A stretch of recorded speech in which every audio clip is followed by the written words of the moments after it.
నేను చాలా సందర్భాలలో నేనేంటంటే మా గ్రామీణ నేపథ్యం నుంచి వచ్చిన మా ఊర్లో నేను ఫస్ట్ గ్రాడ్యుయేట్ని ఉస్మాన్ యూనివర్సిటీలో అడుగుపెట్టిన మొదటి వ్యక్తిని. అప్పటి వరకు మా ఊర్లో ఎవరు చదువుకోలే, మా పటేల్ ఎవరిని చదువుకోనియలే, మా ఊరు పటేల్. ఎందుకంటే నేను అట్లా ఫేస్ ఈ దొరల సిస్టమ్కి వ్యతిరేకంగా పనిచేసి వచ్చిన వాళ్ళ ఇంటి ముందు నుంచి కూడా మీరు చిన్న వయసు కానీ మేము చూసినాం, మీరు పటేల్ పటవారి సిస్టమ్ చూడలేదు, మేము చూసినాం. కానీ మా నాన్నలు మీ ఫాదర్ అట్లా వాళ్ళకి చూసి చెప్తే వినడం. అలాంటిది నేను ఈ బహుజన్ సమాజ్ పార్టీలోకి వచ్చిన తర్వాత చాలామంది ఆర్ఎస్ ప్రవీణ్ కుమార్ గారిని అందరు సార్ అంటే మనం రాజకీయాలకు వచ్చినాక ఈ సార్ ఏంది అన్న అనాలి కానీ అన్నట్టుగా నేను ఒక ప్రపోజల్ పెట్టబోయినా. ఇట్లాంటి మాట సారే అనాలి, అన్న అనొద్దు, సార్ నాన్న. అవునా సరే అంటే సార్ అంటే సరే ఈ సిద్ధాంతం ప్రకారం సార్ మనకు కూడా తెలియదు కదా, సార్ అనాలంటే సార్ అన. అయితే నేను కూడా ఈ మందప్రభాకర్ అన్న అంటే నాకు ఆయన స్పీచెస్ కానీ సబ్జెక్ట్ కానీ బాగా ఆయన క్లాసెస్ చెప్తాడు మాకు మధ్యలో చాలా బాగా చెప్తాడు. అయితే సార్ మందప్రభాకర్ అన్న క్లాసులు వినే క్రమంలో నేను అంటే స్టార్టింగ్లో ఆయన కూడా సార్ అని మొదలుపెట్టిన. ఆయన ఎందుకంటే టీచింగ్ ఫీల్డ్ నుంచి వచ్చిండు, కొంచెం టీచింగ్ ఫీల్డ్లోనే ఇంజనీరింగ్ బ్యాక్గ్రౌండ్ నుంచి వచ్చిండు, అక్కడ కూడా క్లాసులు చెప్పిండని చెప్పడం జరిగింది. ఆయన కూడా సార్ అని అంటుంటే ఒకరోజు ఇంటికి పిలిపించుకొని సీరియస్ వార్నింగ్ నాకు, దయచేసి తమ్ముడు ఇంకొకసారి కానీ జనాలల్లో కానీ ఎక్కడన్నా సార్ అని పిలిస్తే బాగోదని వార్నింగ్ ఇచ్చిండు నాకు. అదేం సార్ అని అంటే అట్లా అనకు తమ్ముడు, నువ్వు సార్ అంటే నన్ను దూరం చేసుకున్నట్టు, నేనేమన్నా కేసీఆర్నా? వాళ్ళు దొరలు పిలిపించుకుంటారు. మనం అడగండి మీరు మందప్రభాకర్కి ఫోన్ చేసి కనుక్కోండి, నెంబర్ ఇస్తాను నేను. మనం ఏమన్నా దొరలమా? మనం వచ్చిందే బహుజన ఐడియాలజీలా అందరం ఒకరికొకళ్ళం కలిసిపోవాలనే కదా వచ్చింది, నువ్వు విడదీస్తున్నావు ఏంది అందరిని అన్నట్టుగా మాట్లాడండి. అయ్యో నేను ఎంత పెద్ద తప్పు చేసిన అనుకున్నా. ఇంకోసారి అనగాడు తమ్ముడు, అన్న అంటే ఆప్యాయత ఉంటుంది, తమ్ముళ్ళలో ప్రేమ, నేను అంటే కొంచెం దూరం అయిపోతుంది, తమ్ముడు అన్నని పిలుచుకోవాలి మనం, అట్లా అనొద్దంటే అప్పటి నుంచి ఆయన మీద ఇంకా నాకు రెస్పెక్ట్ బాగా పెరిగింది. అలాంటిది ఈ పార్టీలో ఎంత నియంతృత్వం అంటే ఆర్ఎస్ ప్రవీణ్ కుమార్ గారికి ఎవరు వ్యతిరేకంగా మాట్లాడటానికి వీలు లేదు. డిక్టేటర్షిప్, ఆయనకి ఏం సలహాలు ఇచ్చేది లేదు, సూచనలు ఇచ్చేది లేదు. ఏమన్నా రివ్యూ మీటింగ్ జరిగింది, విధానాలే డిక్టేటర్షిప్ కి ఎగనిస్ట్ అని చెప్పుకొని మళ్ళీ ఇదే ఇంప్లిమెంట్ లేదు. పార్టీలో మొత్తం డిక్టేటర్షిప్ ఉండదు ఆయనకి, వన్ మ్యాన్ షో అంతా ఏముండదు. మామ ఏదైనా కార్యక్రమం పెట్టినా, ఏదైనా రివ్యూ మీటింగ్ పెట్టినా మామ సేమ్ కేసీఆర్ లెక్క. కేసీఆర్ లెక్క కాదు. అందుకే నేను ఒక ఇంటర్వ్యూలో తేడా ఏం లేదు, పెద్ద సారు చిన్న సారు, ఆడ పెద్ద సారు ఈడ చిన్న సారు. ఆడ సారుని పెద్ద సారుని ఎవడన్నా అన్నా అనలేతాడు ప్రగతి భవన్లో, అటనే బీఎస్పీలో కూడా ఎవరు ఆయన అన్నానంగా నేను వెళ్ళే. ఇప్పుడు నువ్వు అడిషనల్ డీజీపీ అయితే కావచ్చు, నువ్వు రాజకీయాల్లోకి వచ్చినాక ఇంకా అడిషనల్ డీజీపీ ఎట్లయితావు? సారు అన్నమవుతావు కదా. నేను రేవంత్ రెడ్డినే అన్నాన్ని తిరిగిన మీకు తెలియదా?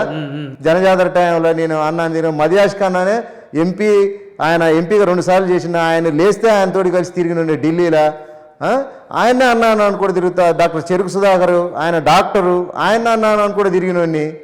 అరే అన్నా, నాకు ఆశ్చర్యం అయిపోయింది. అక్కడి నుంచే నాకు కొంత ఈ నేతృత్వ పోగల కనపడ్డది.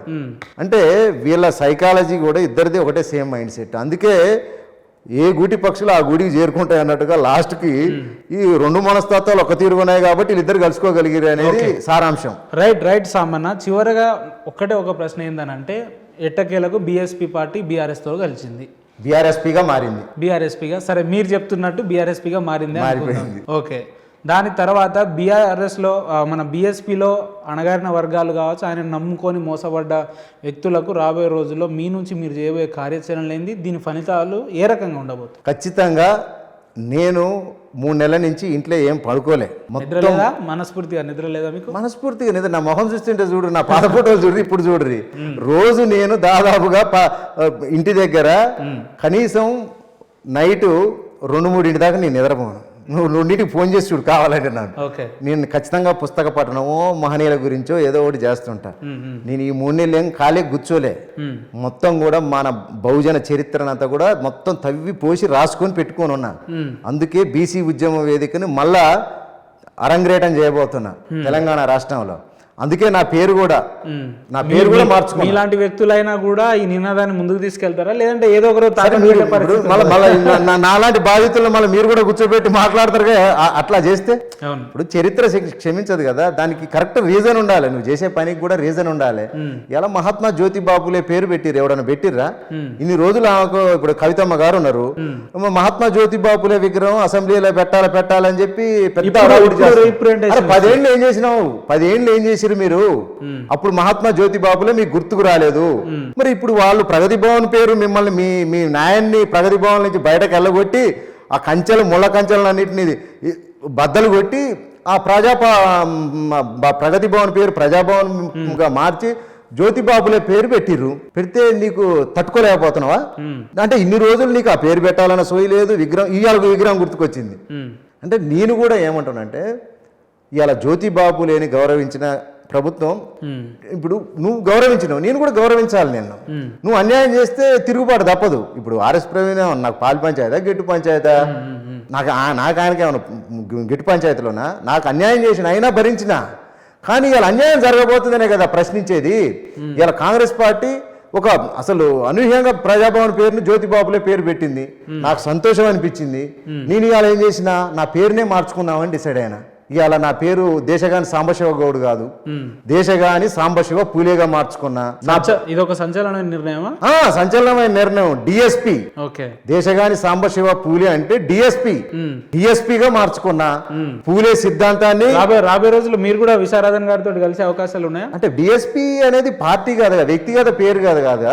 ఇప్పుడు ఆర్ఎస్పి అని అంటే వ్యక్తి పేరు, అది రేపల్లె శివప్రవీణ్ కుమార్ కోసం మీరు ఆర్ఎస్పి గారిని నమ్మి మోసపోయింది మనం చూసినాం. కానీ మన విశారదన్ గారు పోరాడుతున్నారు కదా. ఇప్పుడు వాళ్ళ పోరాటం వాళ్ళది. ఇప్పుడు బీసీ సంఘాలు కూడా చాలా ఉన్నాయి.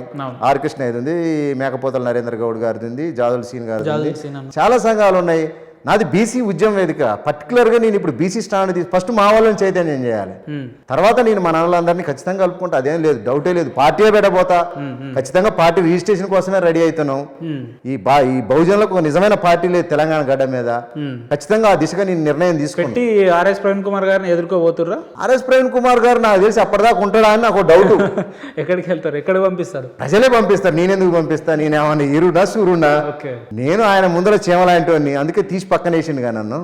ప్రజలు పంపిస్తారు, నేనెందుకు పంపిస్తా? ఖచ్చితంగా పంపిస్తారు ఈ ఎలక్షన్లా. నేను బీసీల కోసం ఖచ్చితంగా భవిష్యత్తులో పార్టీ పెట్టాలనేది చాలా పెద్ద ప్రయత్నంలో ఉన్నా. నేను ఆ ప్రయత్నంలో భాగంగానే నా పేరు కూడా మార్చుకున్నా. దేశగాని సాంబశివ పూలే. రేపల్లె శివప్రవీణ్ కుమార్ ఆర్ఎస్పి అయితే ఇక్కడ దేశగాని సాంబశివ పూలే డిఎస్పి కాలేడా? ఎందుకు కాలేడు డిఎస్పిగా? మాట్లాడుతున్నారు అంతే. నాకు విశారదని వాళ్ళు కలిసి వచ్చి మంచి వాళ్ళ పందా వాళ్ళది, మన పందా మనది. ఎలక్షన్ టైంలో నిజంగా నేను గొప్ప నన్ను నమ్మితే వాళ్ళు కూడా నన్ను పిలుచుకొని మాట్లాడితే అప్పుడున్న పరిస్థితి ప్రకారం మనం పోతాం. అంతే. ఓట్ షేరింగ్ జనాభా ప్రాతిపదికన అది వేరే సబ్జెక్టు. కానీ నేను ఖచ్చితంగా చెప్తున్నా, ఇవాళ నువ్వు ఎంత దారుణంగా అవమానించినావో అంత ఖచ్చితంగా మీకు బుద్ధి చెప్తాను. నేను చెప్తున్నా కదా, ఎంత దారుణంగా అవమానించినావు. నా కుటుంబాన్ని అవమానించినావు, నా ఆర్థిక స్తోమతను కూడా అవమానించినావు, నా జీవన విధానాన్ని అవమానించినావు, నా జీవన విధానాన్ని అవహేళన చేసినావు. నేను ఖచ్చితంగా నేను చెప్పటం కాదు, చరిత్ర చెప్తుంది మీకు. అది అంతే. నేనేదో ఆయన మీద నేను ఇంతకు ముందు నుంచి కూడా చెప్తున్నా, నాకు ఆర్ఎస్ ప్రవీణ్ కుమార్ అంటే అస్సలు కోపం లేదు, ఇప్పుడు చెప్తున్నా. రైట్ అన్న, మీరు ఇంత గట్టిగా మాట్లాడుతున్నారు కాబట్టి నేను కూడా ఒక ప్రపోజల్ మీకు పెడుతున్నా. తప్పకుండా ఒక వారం రోజుల్లో ప్రవీణ్ కుమార్ సార్ తోటి ఇంటర్వ్యూ పెట్టించే, డిబేట్ పెట్టించే బాధ్యత నేను ఆన్ రికార్డ్ చెప్తున్నా. మీరు రావడానికి సిద్ధంగా ఉండాలి. 100% వస్తా. వస్తారు కదా? బరాబర్ వస్తారు కదా? రైట్. అదే అడిగే ప్రశ్నలన్నిటికీ ఆయన ముందే సమాధానం చెప్పారు. రైట్. ప్రేక్షకులారా, సాంబశివన్న చెప్తున్నట్టు మనం రాబోయే రోజుల్లో సాంబశివన్నని మరియు ఆర్ఎస్ ప్రవీణ్ కుమార్ సార్ని పక్కన పెట్టి మనం ఇంటర్వ్యూ చేయబోతా ఉన్నాం. ఈ ఇంటర్వ్యూ కోసం మీరు వేచి చూడాలి దయచేసి. Thank you so much. Thank you.